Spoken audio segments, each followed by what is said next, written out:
Halo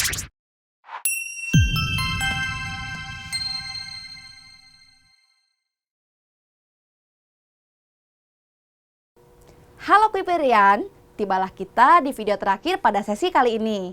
Nah, yang akan kita bahas adalah langkah-langkah menulis teks narasi cerpen. Jadi, jika kamu ditugaskan oleh guru untuk menulis cerpen, kamu bisa mengikuti langkah-langkah berikut. Apa saja? Yang pertama, menentukan ide cerita. Nah, ide ini dapat bersumber dari apa saja? Yang pertama, bisa bersumber dari pengalaman pribadi.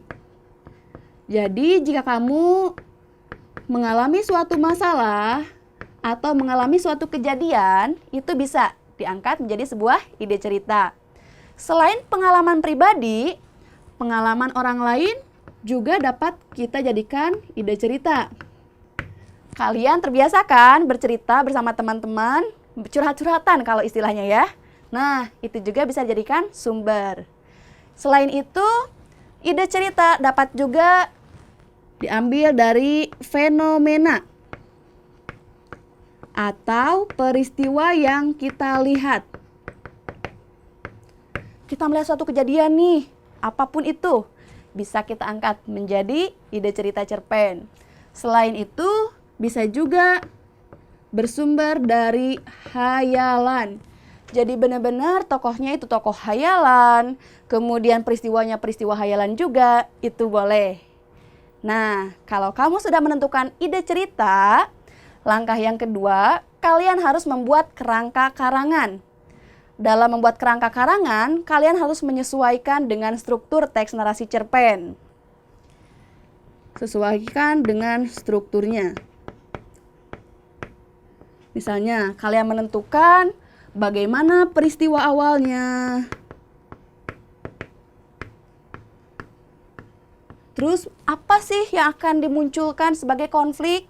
Nah, penampilan masalahnya akan seperti apa? Dan ingat, setelah ada masalah, kalian juga harus menentukan, betul sekali, penyelesaian. Nah, kalian bentuk, atau kalian tulis poin-poinnya yang membentuk struktur ini. Kalau kalian sudah menentukan strukturnya akan seperti apa, sudah memiliki gambaran nih, kira-kira pokoknya seperti apa ceritanya. Baru langkah yang ketiga yaitu mengembangkan kerangka menjadi cerita utuh. Kalian menulis ceritanya secara utuh. Kalian di sini bisa mengembangkan tokoh-tokohnya, disertai dengan wataknya, bagaimana tokohnya, bagaimana sifat dia, bagaimana karakternya. Kemudian latar tempat yang dipilih. Di mana saja, latar waktu, kapan saja, latar suasananya mau bagaimana.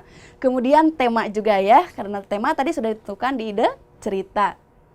Nah, jadi di sini kalian perhatikan unsur-unsur intrinsik maupun ekstrinsik ya.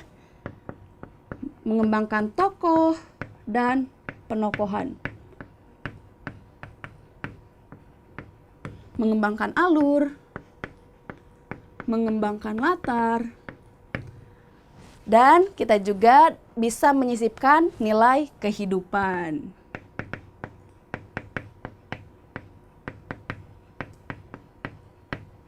Nah, kita tulis sampai selesai. Kalau sudah selesai, karangan kalian buat, langkah berikutnya adalah memberi judul pada karangan. Dalam pemberian judul, itu buatlah judul yang menarik. Judul yang menarik akan membuat calon pembaca tertarik atau penasaran dengan cerita yang kita tulis. Nah, sekarang sudah lengkap kan teks atau karangan narasinya disertai dengan judul. Langkah terakhir adalah memeriksa kembali dan memperbaiki. Kalian baca kembali, kalian lihat lagi apakah ada yang kurang, atau misalnya ada yang salah, atau malah ada bagian yang ingin kalian hilangkan. Atau misalnya nih, pada bagian tertentu ada dialog yang kurang, sehingga ceritanya kurang berhubungan. Nah, sebab akibatnya kurang terlihat, bisa kalian tambahkan. Nah, jadi itu langkah yang terakhir, memeriksa kembali dan memperbaiki. Sekarang Kuiperian, mari kita coba berlatih untuk menulis cerpen berdasarkan fenomena yang terjadi atau hal-hal yang dilihat.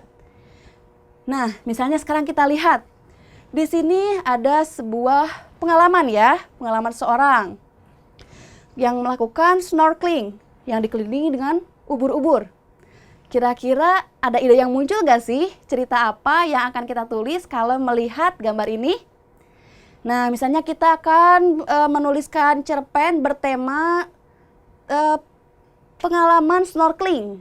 Pengalaman snorkeling tersengat ubur-ubur. Nah, itu ide ceritanya sudah kita tentukan. Langkah yang kedua, kita membuat kerangka karangan. Nah, tentukan strukturnya.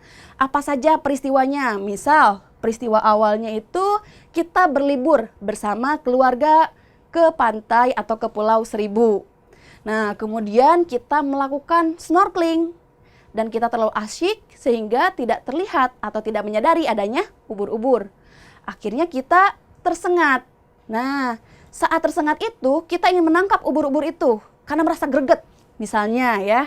Tetapi guide-nya itu melarang kita untuk menangkap ubur-ubur tersebut karena bisa melakukan sengatan yang lainnya. Akhirnya misalnya kalian naik lagi ke atas perahu. Nah, kemudian ada yang kalian rasakan apa akibat dari sengatan itu. Nah, kemudian kalian pun pulang atau ya kamu bersama keluarga kamu pulang ke penginapan. Nah, kerangkanya sudah kita buat. Nah, kalau kerangkanya sudah ada, kalian kembangkan lagi menjadi sebuah cerita yang utuh. Tuliskan siapa saja tokoh-tokoh yang terlibat, bagaimana wataknya. Kemudian latar tempatnya, semuanya harus utuh ya. Nah, kalau kalian sudah tulis, sekarang tibalah kalian membuat judul karangan. Kira-kira judul apa ya yang menarik untuk cerita tersebut? Misalnya nih, kakak berikan contoh. Pertemuan dengan makhluk transparan saat liburan. Nah, misalnya seperti itu. Itu judul cerita pada cerpen yang kita buat. Nah, kalau sudah ada judulnya, teksnya sudah utuh, kita periksa kembali. Apakah ada penulisan yang masih kurang atau misalnya masih salah? Nah, silahkan kalian cek kembali. Kalian juga bisa meminta bantuan pada orang lain untuk membaca hasil tulisanmu dan biarkan orang lain untuk menilainya. Nah, Kuiperian, sebelum kita akhiri pembahasan kali ini, kita akan mengingat kembali materi-materi yang telah kita pelajari pada video sebelumnya. Kita telah mempelajari unsur intrinsik, ada apa saja? Yang pertama, tokoh dan penokohan. Kedua, alur. Ketiga, tema. Keempat, latar. 5, amanat. Dan yang keenam, sudut pandang. Nah, ada super dari kakak untuk mengingat keenam unsur intrinsik tersebut. Apa supernya? Supernya adalah tokoh atlas. Tokoh yaitu tokoh dan penokohan. A, alur. T, tema. L, latar.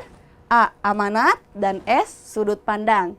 Jadi ingat ya, tokoh atlas. Selain unsur intrinsik ini, kita juga mempelajari unsur ekstrinsik yang berkaitan dengan nilai-nilai yang ada dalam kehidupan. Ada nilai agama, nilai moral, nilai sosial, nilai budaya, dan nilai pendidikan. Selain itu, kita juga telah mempelajari struktur teks narasi cerpen. Ada 6. Yang pertama, abstraksi. 2, orientasi. 3, komplikasi. 4, evaluasi. 5, resolusi. Dan yang keenam, koda. Ada satu lagi yang telah kita bahas, yaitu ciri-ciri kebahasaan pada teks narasi cerpen. Apa sajakah itu? Yang pertama, teks narasi cerpen menggunakan diksi yang menyatakan ekspresi. Yang kedua, menggunakan majas.